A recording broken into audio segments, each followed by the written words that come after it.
Welcome back friend, आपका स्वागत है आपके अपनी चैनल साइंस क्लियर क्लासेस पर। और आज हम जो है क्लास 8 का चैप्टर 16 लेकर आए हैं। पिछले कुछ दिनों से हम वीडियो अपलोड नहीं कर पाए थे due to Ramzan and some circumstances थी, जिसकी वजह से हम वीडियो अपलोड नहीं कर पाए। और अब जो है अब से वीडियो आपके लिए फिर से हम रेगुलर वे से लेकर आए हैं। जिसमें आज जो हम इसका चैप्टर पढ़ेंगे वो क्लास 8 का चैप्टर 16 है। जैसा कि आप सबको मालूम है कि 2 वीक्स के लिए जो लॉकडाउन है वो और एक्सटेंड किया गया है, तो अभी आपके पास और टाइम है जिससे कि आप बेटर तैयारी कर पाएँ।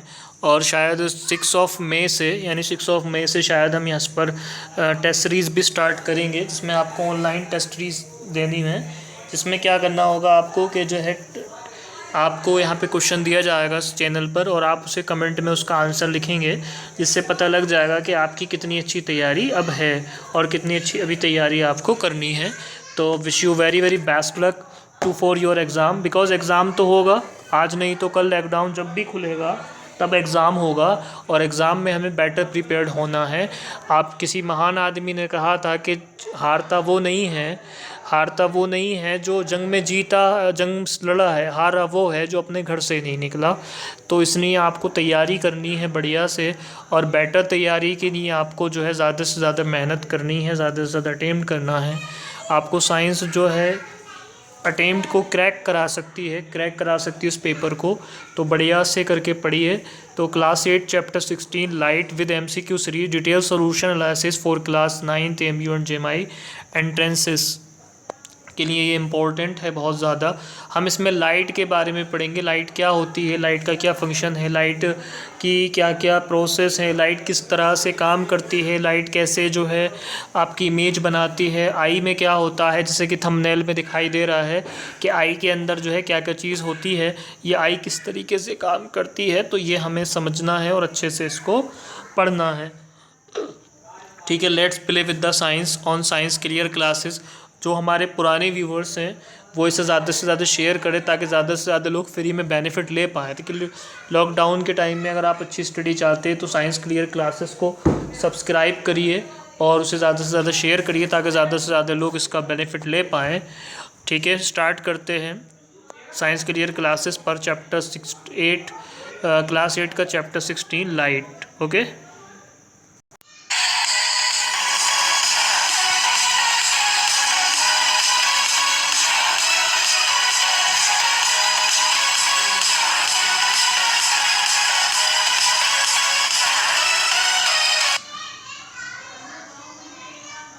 एक बार फिर से आप सबका स्वागत है साइंस क्लियर क्लासेस पर। और अभी हम इस चैप्टर की जो PPTs हैं वो पढ़ेंगे, क्लास 8 की चैप्टर 16 की लाइट की PPT। उससे पहले हमें कुछ चीज़ें समझनी हैं जो हम आपको बोर्ड पे लेके चल रहे हैं, बताएंगे आपको बोर्ड पे ले जाके। फ्रेंड, ये हम बोर्ड पे आ गए हैं। हम सबसे पहले लाइट समझेंगे कि लाइट होती क्या है। ठीक है, थोड़ा सा पेन को और पतला कर लेते हैं हम। ठीक है, लाइट क्या होती है।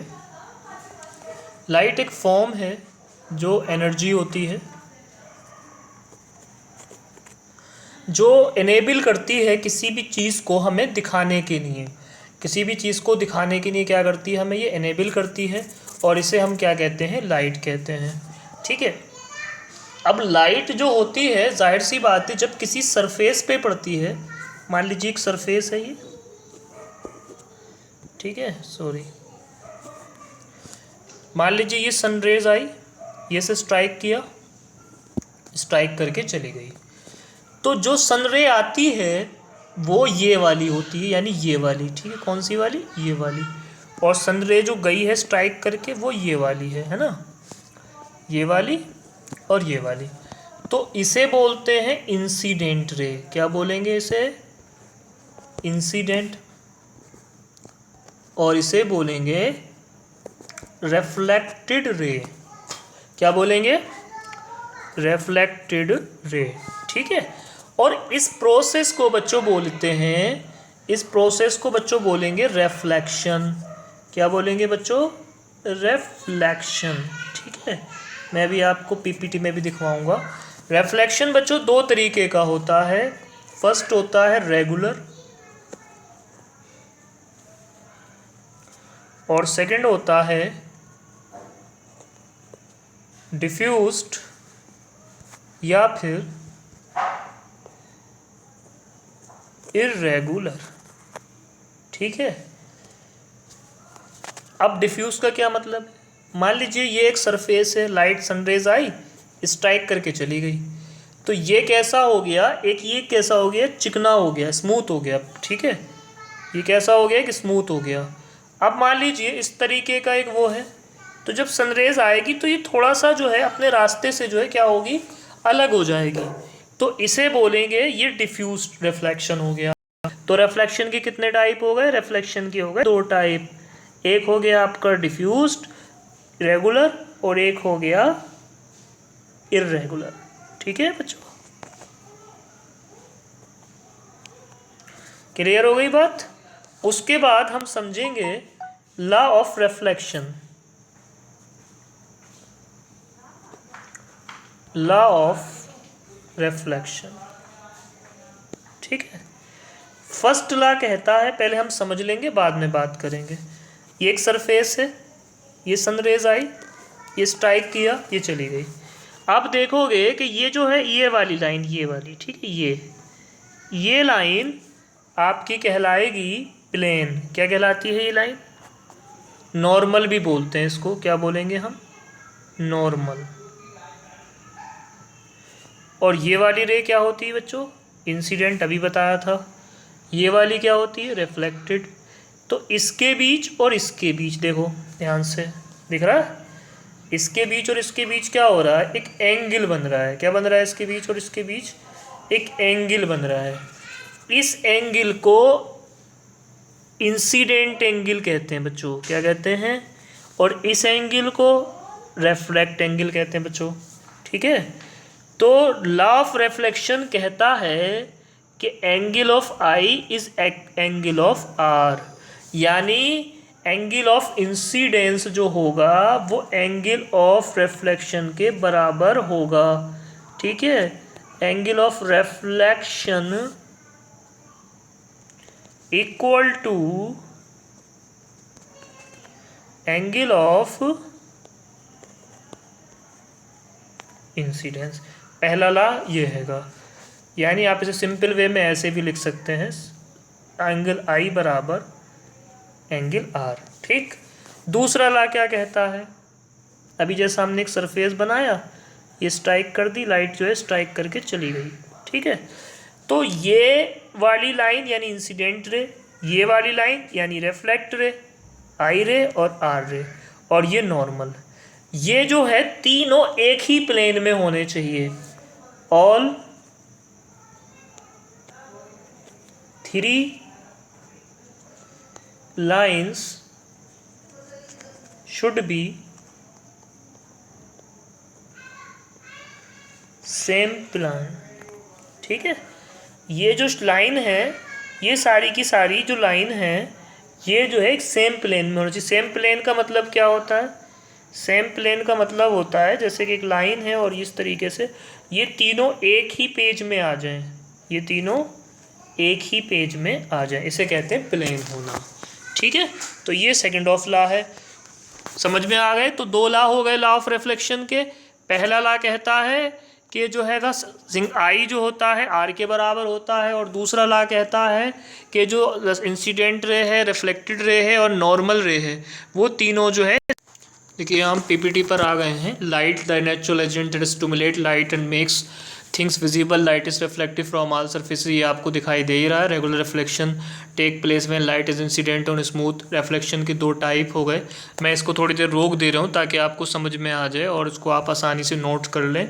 टाइप्स ऑफ रिफ्लेक्शन में रेगुलर रिफ्लेक्शन और डिफ्यूज्ड और इरेगुलर रिफ्लेक्शन, ये मैंने अभी आपको समझाया था। ठीक है, देख लीजिएगा।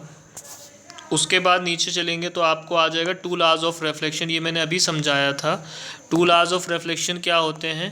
2 लॉज ऑफ रिफ्लेक्शन का मतलब होता है, आप जो है 2 लॉज ऑफ रिफ्लेक्शन में एक जो है क्या हो जाता है, sine i equal to sine r होता है, और दूसरे में क्या हो जाता है, दूसरे में आपका जो एंगल ऑफ इंसिडेंस है वो angle of incident ray, reflected ray और नॉर्मल जो होती है, ये तीनों जो है सेम प्लेन के अंदर आ जाती हैं।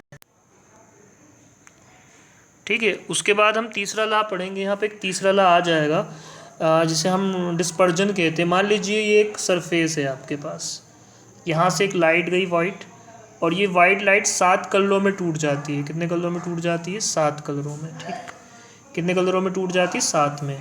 तो ये जो 7 कलर टूटती है, इसको पहला कलर वॉयलेट होता है, उसके बाद ये इंडिगो होता है, उसके बाद ये ब्लू होता है, फिर ये ग्रीन होता है, फिर ये येलो होता है, फिर ये ऑरेंज होता है, ये रेड होता है। ठीक है, जिसे अगर आप सीधे करके लिखेंगे तो इस तरीके से बनेगा विबग्योर। क्या बन जाएगा? विबग्योर। ठीक है, तो विबग्योर जो होता है वो एक तरीके से आपके लिए कलर्स के लिए होता है, और आप जो है 7 कलर्स को पाते हैं उसके अंदर। ठीक है, उसके बाद लेटर इन्वर्जन की बात करेंगे। लेटर इन्वर्जन का क्या मतलब होता है, मैं आपको उसके लिए बोर्ड पे ले चल रहा हूँ। एक बार फिर से जो है हम आपसे रिक्वेस्ट करेंगे कि अगर हमारा कंटेंट आपको पसंद आ रहा है बहुत ज़्यादा, तो आप इसको जो है ज़्यादा से ज़्यादा शेयर कर दें और ज़्यादा से ज़्यादा सब्सक्राइब भी करें, ताकि जो है ज़्यादा से ज़्यादा लोग इसको बेनिफिट ले पाएँ। आप जब एम्बुलेंस देखते होगे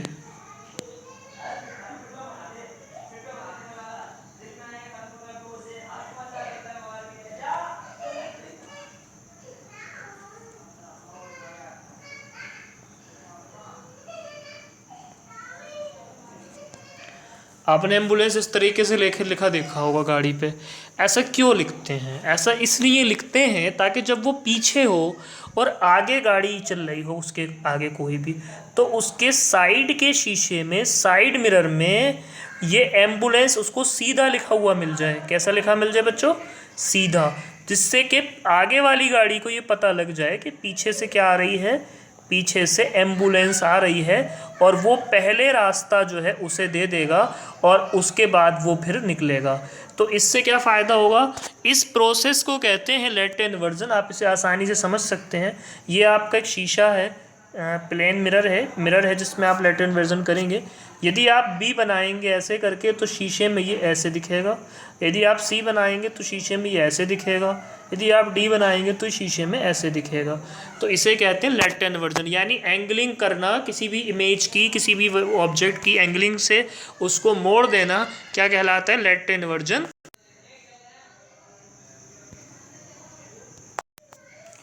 उसके बाद ये आप पढ़ लीजिएगा, 7 कलर होते हैं, स्प्लिटिंग हो जाती है। अब हम आई के पार्ट पढ़ेंगे बच्चों। विजुअल चैलेंज पर्सन जो होते हैं रीड और राइट कर सकते हैं ब्रेल लिपि का इस्तेमाल करके। ब्रेल लिपि एक सिस्टम होता है, लुइस ब्रेल ने बनाई थी है। 7 साल की उम्र में ये अंधे हो गए थे, और जिससे प्रेरित होकर इन्होंने अपने आप अंधापन से परेशान होकर अंधे लोगों के लिए ब्रेल लिपि बनाई, ब्रेल सिस्टम बनाया, जिसमें कुछ लेटर्स होते हैं, जो लेटर्स उभरे हुए होते हैं। इस तरीके से लेटर्स होते हैं इसमें उभरे हुए, और वो हाथ से छू कर इस तरीके से पकड़ के बताते हैं कि ये लिखा हुआ है। इसे कहते हैं ब्रेल सिस्टम। अब हम पार्ट्स ऑफ आई की बात करेंगे। ठीक है, इसके लिए हमें इमेज पे ले चलते हैं। वैसे आपको फंक्शनिंग यहाँ से ही बता दे रहे हैं। कॉर्निया क्या होती है? एक ट्रांसपेरेंट बल्ज होता है on the front of surface of the eye ball, जिससे आई बॉल जो होती है प्रोटेक्ट रहती है और रिफ्लेक्शन ऑफ लाइट में हेल्प करती है। आइरिस एक कलर्ड डायफ्राम टाइप होता है जो कॉर्निया के बिहाइंड होता है, जिससे अमाउंट ऑफ लाइट जो होती है चेक होती है। उसके बाद प्यूपिल एक डार्क होल है जो मिडिल में होता है। आई लेंस आप जानते ही हैं, ट्रांसपेरेंट होता है, क्रिस्टलाइन स्ट्रक्चर है behind प्यूपिल and iris. Serially muscles आपकी आँख को होल्ड करती हैं और एडजस्ट करती हैं एकोमोडेट कराने के लिए। रेटिना पीछे एक लेयर है जहाँ पर आपकी इमेज बनती है।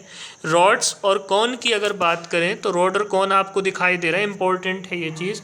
रॉड्स जो होते हैं बच्चों, ये वाली लाइन इंपॉर्टेंट है, याद कर लीजिएगा थोड़ा ध्यान से। ठीक है, ये वाली रॉड जो होते हैं वो रेस्पॉन्ड करते हैं ब्राइटनेस ऑफ लाइट को, जबकि जो कलर्स होते हैं कौन जो होते हैं वो कलर्स को रेस्पॉन्ड करते हैं। और ब्लाइंड स्पॉट एक ऐसा पॉइंट है जहाँ पर आँख की जो देखने की ताकत है वो बिल्कुल लीस्ट होती है, बिल्कुल बहुत छोटी सी होती है। बाकी आपको यहाँ हम वीडियो को रोके हुए हैं, थोड़ा सा आप पढ़ लीजिएगा, यहाँ से अच्छे नोट्स से बना सकते बोर्ड वाले बच्चे भी, ताकि जो है इनको शॉर्ट में अच्छा से याद हो जाए।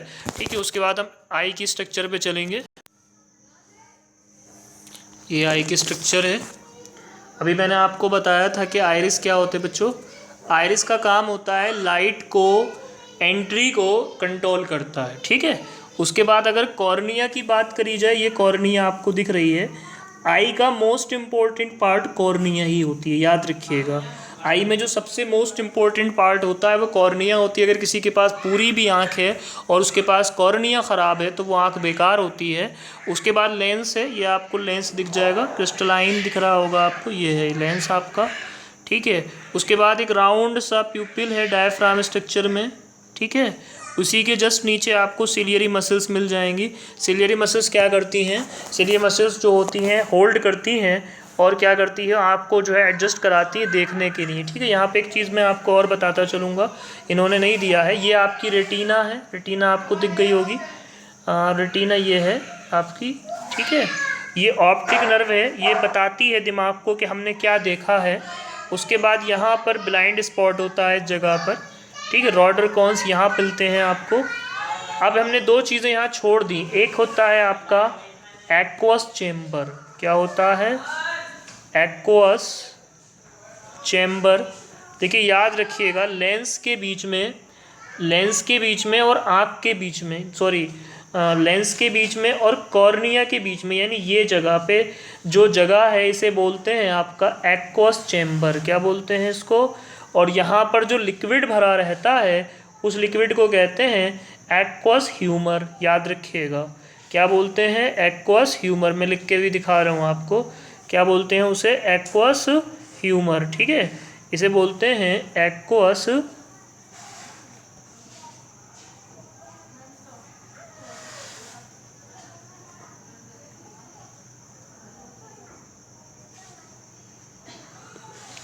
और ये जो लेंस के बीच में और रेटिना के बीच में जो स्पेस है ये वाला स्पेस कहलाता है विट्रस चेम्बर, क्या कहलाता है ये, विट्रस चेम्बर, ठीक है। और ये वाला जो स्पेस है ये कहलाएगा विट्रस, इसमें जो लिक्विड होगा सॉरी उसे कह लेंगे विट्रस ह्यूमर, ठीक है बच्चों। एक बार और अच्छे से देख लीजिए, आई का डायग्राम है ये, और बढ़िया से अगर आप चाहे तो स्क्रीनशॉट भी ले सकते हैं अच्छे से इसको समझने के लिए, बहुत बढ़िया करके इन्होंने डायग्राम दिया है। तो दोस्तों ये पीपीटी के साथ जो है हमने थोड़ा सा चैप्टर को शॉर्ट में नोट्स की तरह आपको करा दिया, ताकि आप जो है एग्ज़ाम को देने से पहले, उसके क्वेश्चन को अटेम्प्ट करने से पहले उसके बारे में थोड़ा सा रूबरू हो जाएं। अब हम कुछ क्वेश्चंस लेंगे जो क्वेश्चंस इस चैप्टर से रिलेटेड है, ज़्यादा क्वेश्चन नहीं लेंगे क्योंकि वीडियो सेशन लंबा हो गया है काफ़ी, और हम जब इसके प्रैक्टिस क्वेश्चन कराएँगे, टेस्ट सीरीज कराएँगे तो वहाँ पर इसके ज़्यादा क्वेश्चन लेंगे। तो यहाँ पर हम कुछ ही क्वेश्चन ले पाएंगे। फर्स्ट क्वेश्चन है, in our houses which of the following is used for looking at our self. हमारे घरों में हम जो यूज़ करते हैं अपने आप को देखने के लिए, ए कॉन्वेक्स मिरर होता है, बी कॉनकेव मिरर होता है, सी कॉन्वेक्स मिरर होता है और डी जो होता है प्लेन मिरर होता है। तो हम जानते हैं कि ये क्या होता है, एक प्लेन मिरर होता है सीधे सीधे, और ये इसका जो है डी आंसर बिल्कुल राइट है। उसके बाद क्वेश्चन ले लेंगे आपको, विच of the following statement is true, इनमें से सही स्टेटमेंट क्या है। ए है the angle of incidence is twice the angle of reflection, बिल्कुल गलत है। अभी हमने आपको पीछे वीडियो सेशन में बताया था कि angle of incidence is always to angle of reflection. B है the incident the reflected ray normal ray drawn the point of incident line the same plane, ये बिल्कुल सही हैगा, तो ये राइट होगा बिल्कुल। इसके बाद थर्ड क्वेश्चन ले लेंगे, what happens in Latin version, the right side of the object will be on the right side of the images. And Latin version में क्या होता है, राइट की तरफ की जो चीज़ होती है राइट तरफ दिखाई देती है, the left side of the object will be on the left side of the image. अगर ऑब्जेक्ट की तरफ कोई चीज़ लेफ्ट में है तो वो लेफ्ट में ही दिखाई देती है इमेज में। The top of the object will be bottom of the object, जो टॉप है वो बॉटम दिखाई देता है। The right side of the object will be on the left side, ये बिल्कुल सही है। टॉप और बॉटम का यहाँ पर कोई मसला नहीं होता है, सिर्फ लेफ्ट और राइट का एंगलिंग होती है। तो इसमें जो डी वाला ऑप्शन है वो बिल्कुल राइट होगा। क्वेश्चन नंबर 4 ले लेंगे, in periscope how are the reflecting mirrors arranged. तो जो पेरिस्कोप बनाते हैं हम किसी भी इमेज को बनाने के लिए, पेरिस्कोप क्या होते हैं कि इमेज को खूबसूरत बनाने के लिए हम बनाते हैं, और इसमें हम जो है किस तरीके से रखते हैं, तो हमें जो है इसको थोड़ा सा समझना है कि पेरिस्कोप होता क्या है। पेरिस्कोप इमेज को बेटर करने का एक तरीका है, इसमें सारी जो शीशे होते हैं हम पैरेलल रखते हैं, पैरेलल टू ईच अदर। उसके बाद नेक्स्ट क्वेश्चन ले लेंगे, what is the nature of image formed on the retina of human I of an object. हमारे अंदर जो आँख में इमेज बनती है वो कैसी बनती है, virtual erect, virtual inverted, real erect, real inverted. आप जानते हैं कि जो आँख के रेटिना पर इमेज बनती है वो रियल इन्वर्टेड बनती है। यहाँ पर एक बात और बताना ज़रूरी हो जाती है जो आपको ये पता होना चाहिए, आँख की जो लीस्ट विज़न है वो 25 सेंटीमीटर का होता है, याद रखिएगा, ठीक है। यानी आँख जो सबसे पास में सही तरीके से आसानी से सुगमता से देख सकती है वो 25 सेंटीमीटर देख सकती है। और अगर आप लॉन्ग की बात करें तो ये इनफाइनाइट होता है, आँख जो है इनफाइनाइट रूप से बहुत दूर तक का देख पाती है। उसके बाद नेक्स्ट क्वेश्चन ले लेंगे, identify value of precedence of vision, ठीक है। ये क्वेश्चन आपके लेवल में नहीं है, इसको छोड़ देंगे हम यहाँ से, ठीक, क्रैक वो करेंगे स्किप। उसके बाद नेक्स्ट क्वेश्चन लेंगे, the characteristic of an eye disease are given below, eye sight becomes foggy, eye lens become cloudy, there is a loss of vision, in which of the following are above characteristic of the. बहुत अच्छा question है ये, MU के लिए। आई site जो होती है foggy हो जाती, कोहरे जैसी होती है, लेंस क्लाउडी हो जाता है, विजन भी कम हो जाता है, मायोपिया, प्रेसेबायोपिया, हाइपरमेट्रोपिया, कैटरेक्ट। आप याद रखिएगा कि जब लेंस जो फॉगी हो जाए, जब लेंस कैसा हो जाए दोस्तों, फॉगी हो जाए, कैसा हो जाए, फॉगी, ये आपका लेंस है, ठीक है, ये कैसा हो जाए, फॉगी हो जाए ऐसे करके, तो समझ लीजिए कि उस टाइम पे क्या है, आपको कैटरेक्ट है, क्या है, कैटरेक्ट है। और इसका डॉक्टर जो है ऑपरेशन करते हैं जिससे वो आगे का जो पर्दा है वो हटा देते हैं और वो आदमी ठीक हो जाता है। नेक्स्ट क्वेश्चन ले लेंगे, विच of the following the requirement of nocturnal animal like owl and bat. इनमें से नॉक्टर्नल एनिमल क्या होते हैं, ऐसे एनिमल जो रात को निकलते हैं, याद रखिएगा, नॉक्टर्नल एनिमल्स भी जो रात को निकलते हैं, जैसे उल्लू है और दूसरे जानवर है, इन्हें कहते हैं नॉक्टर्नल एनिमल। और ये एनिमल जो होते हैं रात को निकलते हैं, ठीक है। तो इसमें क्या होता है, लार्ज कॉर्निया होती है, लार्ज प्यूपिल होती है, retina with large number of rods होते हैं, इनमें सब कुछ होता है, ऑल ऑफ द एबव होता है, याद रखिएगा। ये क्वेश्चन अच्छा था, ये इमेज दी थी थोड़ी सी इन्होंने, शायद नेटवर्क की वजह से दिक्कत है, छोड़ देंगे इस क्वेश्चन को। इसमें भी जो है वो था फिगर है, तो इस क्वेश्चन को भी हम छोड़ रहे हैं, ठीक है बच्चों। तो इस चैप्टर से हमने बहुत कम क्वेश्चन किए क्योंकि वीडियो सेशन थोड़ा लंबा हो रहा था, और आगे हम जब इसका टेस्ट सीरीज़ और क्वेश्चन बेस्ड कराएंगे चैप्टर्स पे तब हम इसके क्वेश्चन ज़रूर लेंगे। और आप हमें कमेंट में ज़रूर बताइए वीडियो कैसी लगी, ये वीडियो सेशन कैसा लगा, और पसंद आया हो तो इसे ज़्यादा से लाइक और शेयर करें। Very very very good night to all of you, thank you so much.